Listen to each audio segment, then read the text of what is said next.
السلام علیکم ناظرین، آج کی ویڈیو انتہائی دکھ اور درد کے ساتھ مجھے ریکارڈ کرنی پڑ رہی ہے کیونکہ آج وطن عزیز میں انتہائی دکھ بھرے واقعات رونما ہوئے ہیں۔ جیسے کہ ہم نے دیکھا ہے موسیٰ خیل کے اندر مسافروں کو بس سے اتار کر ان کے شناختی کارڈ دیکھ کر انہیں قتل کیا گیا ہے۔ تو جو لوگ مسافر تھے اور وہ سفر کر رہے تھے، کہیں بھی جا رہے تھے، تو ان کے شناختی کارڈ دیکھنے کی جو وجہ تھی کہ ان کو یہ ڈٹرمنٹ کیا جائے، یہ جانا جائے کہ وہ کہاں سے تعلق رکھتے ہیں، کس صوبے سے تعلق رکھتے ہیں۔ تو جو لوگ صوبہ پنجاب سے تعلق رکھتے تھے انہیں گولیاں مار کر شہید کر دیا گیا، اور ایک اور جگہ بلوچستان کے اندر بولان میں ریلوے ٹریک کو بارودی مواد کے ساتھ اڑا دیا گیا، اور دوسری ایک جگہ کے اوپر کلات میں جو ہے 10 لوگوں کو شہید کر دیا گیا، جس میں 5 سولجرز تھے اور 5 سویلین تھے۔ تو آج کا دن دہشت گردوں نے خون کی ہولی کھیلی ہے اور معصوم جانیں لی ہیں۔ ناظرین، سوچنے کی بات یہ ہے کہ اس طرح کے واقعات پیش ہی کیوں آتے ہیں؟ پاکستان ایک نیوکلیر پاور ہے، ایک نیوکلیر ملک ہے جس کے پاس اتنی بڑی آرمی ہے، اور ہمارے پاس اتنے جدید ہتھیار بھی ہیں، اور بھی بہت کچھ دعویٰ کیا جاتا ہے کہ ہمارے پاس ہے۔ آخر یہ سب کچھ ہونے کے باوجود اس طرح کے واقعات کیوں پیش آتے ہیں؟ کیوں ایسا ہو رہا ہے کہ ہم ناکام ہو رہے ہیں؟ ہماری سیکیورٹی فورسز اس بری طرح ناکام ہو رہی۔ اور ایک دن پہلے ہم نے دیکھا کہ رحیمیہ خان کے اندر پولیس فورس کے اوپر ایک حملہ ہوا، ڈاکوؤں نے، کچے کے ڈاکوؤں نے حملہ کیا اور 12 پولیس والے شہید کر دیے۔ اسی طرح اور بھی ماضی کے اندر واقعات پیش آتے رہے ہیں ہمیں۔ جب سے ہمارا یہ ملک بنا ہے تب سے ہم معصوم جانوں کی قربانیاں دے ہی رہے ہیں۔ تو ناظرین، اور ڈیفنس بجٹ کو ہم دیکھیں تو ڈیفنس بجٹ ہمارا سب سے زیادہ حصہ ہمارے بجٹ کا ڈیفنس میں جاتا ہے، اور اس کی جسٹیفیکیشن یہ دی جاتی ہے کہ ہمارا ملک جو ہے یہ دشمنوں سے گھرا ہوا ہے، ہماری جو دشمنیاں بہت زیادہ ہیں، ہمارے اندر سیکیورٹی کے لیپسز ہیں، جس کی وجہ سے ہمیں یہ اتنا بڑا بجٹ جو ہے ضرورت ہے۔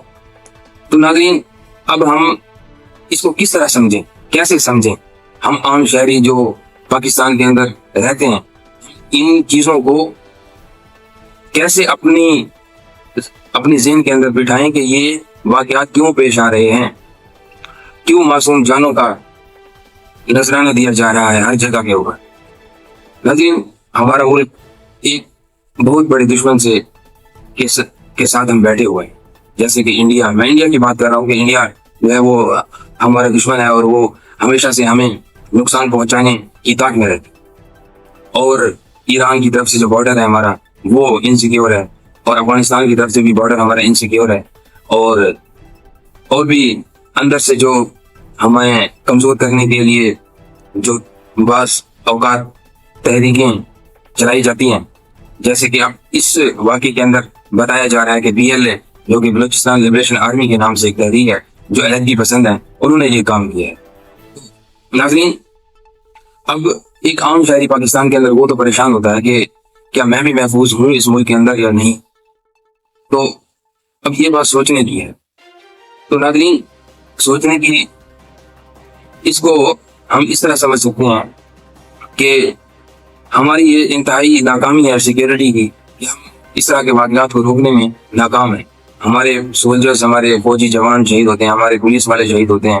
یہ کیوں شہید ہوتے ہیں؟ آخر ایک جان اتنی قیمتی ہے، اور بے دریغ جانوں کا زیاں ہوتا جا رہا ہے۔ تو ناظرین، ہمیں اس بات پر سوچنے کا، غور کرنے کی ضرورت ہے کہ ہم اتنا بڑا ملک ہونے کے باوجود، اتنے زیادہ ریسورسز ہونے کے باوجود کیوں اس طرح کے مسائل میں گھرے ہوئے ہیں۔ تو اب ہمیں کرنا کیا ہے کہ ہم اس بحران سے نکل سکیں؟ ناظرین، ہمیں کرنا چاہیے کہ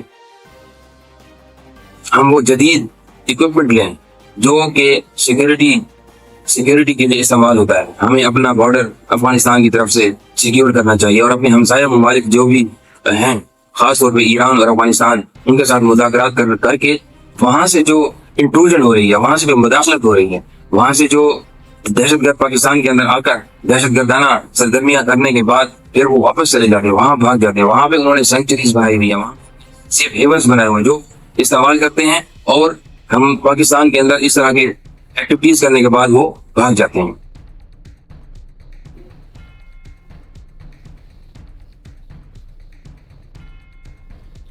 ناظرین، یہ ساری سچویشن اس لیے کریٹ ہوئی ہے کہ ہمارے ملک کے اندر ہمارے سیاسی جو لیڈر ہیں وہ آپس میں ایک دوسرے کے ساتھ لڑنے میں مصروف ہیں، اور ہماری فوج، ہماری آرمی وہ بھی ان کے ساتھ شامل ہے۔ افسوس کی بات ہے، یہ افسوس کی بات ہے کہ سب لوگ آپس میں ایک دوسرے کے بیسٹ انٹرسٹ جو ہیں اپنے ذاتی مفادات کو مقدم رکھتے ہیں اور ان کو ترجیح دیتے ہیں، اور قومی مفادات کو پشت ڈال دیتے ہیں۔ یہ ہماری بڑی خرابی ہے جو کہ 75 سالوں سے ہمیں نقصان دے رہی ہے۔ ناظرین، ہمیں یہ سوچنا چاہیے کہ ہم کیوں اس راستے پر چل پڑے ہیں جو کہ ہمیں ایسی جگہ پر لے جائے گا جہاں سے واپس آنا مشکل ہو جائے گا۔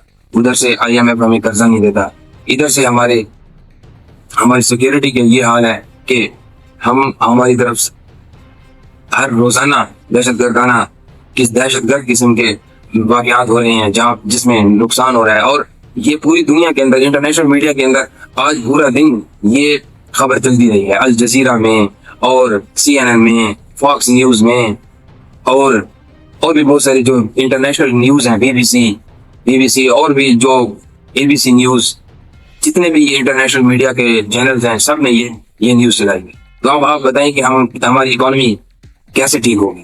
کہ یہی واقعات ہیں جو ہمیں امپیکٹ کریں گے کہ فورن ڈائریکٹ انویسٹمنٹ جو ہوتی ہے وہ نہیں آئے گی، ٹورزم ہمارا افیکٹ کرے گا، اور بھی بہت سارے بزنس ہمارے افیکٹ ہوں گے۔ تو یہ سارے کا سارا جو امپیکٹ ہے ہماری اکانومی کے اوپر، اور پہلے سے ہم اکانومیکلی بہت زیادہ سفر کر رہے ہیں۔ تو ناظرین، یہ ساری باتیں سوچنے کی ہیں، اور یہ ہمارے حکمرانوں کو سوچنے کی ایک فوڈ فار تھاٹ ہے کہ وہ سوچیں اس بات کے اوپر کہ ہم کیا کر رہے ہیں۔ ہم آپس میں لڑ رہے ہیں، اور ملک کو ہم نے داؤ پر لگایا ہوا ہے، ملک ہمارا تباہ و برباد ہوا جا رہا ہے۔ ہم اپنی جو ایئرپورٹس ہیں اور روڈز ہیں اور جو بھی ہمارا انفراسٹرکچر ہے، ہم اس کو پرائیویٹائز کرتے جا رہے ہیں اور ان کو ٹھیکے پر دیتے جا رہے ہیں تاکہ ہمیں قرضہ مل جائے، اور ہم انڈسٹری ہماری تباہ ہو رہی ہے کہ ہم جو الیکٹریسٹی ہے وہ مہنگی کیے جا رہے ہیں، اور بھی بہت سارے مسائل ہیں۔ تو ناظرین، یہ ساری باتیں میں آپ کے لیے کر رہا ہوں، اور اپنے اس چینل کے تھرو اپنے حکمرانوں سے یہ ریکویسٹ کر رہا ہوں کہ آپ پلیز ہوش کے ناخن لیں اور ملک کو مقدم جانیں، ملک کی مفاد کو اپنے ذاتی مفاد پر ترجیح دیں۔ بہت شکریہ ناظرین، اگر آپ کو میری یہ ویڈیو اچھی لگی تو آپ اس کو لائک کریں، سبسکرائب کریں، شیئر کریں، اور انشاءاللہ ملیں گے اگلی ایک کسی اس طرح کی ویڈیو میں۔ تب تک کے لیے اللہ حافظ۔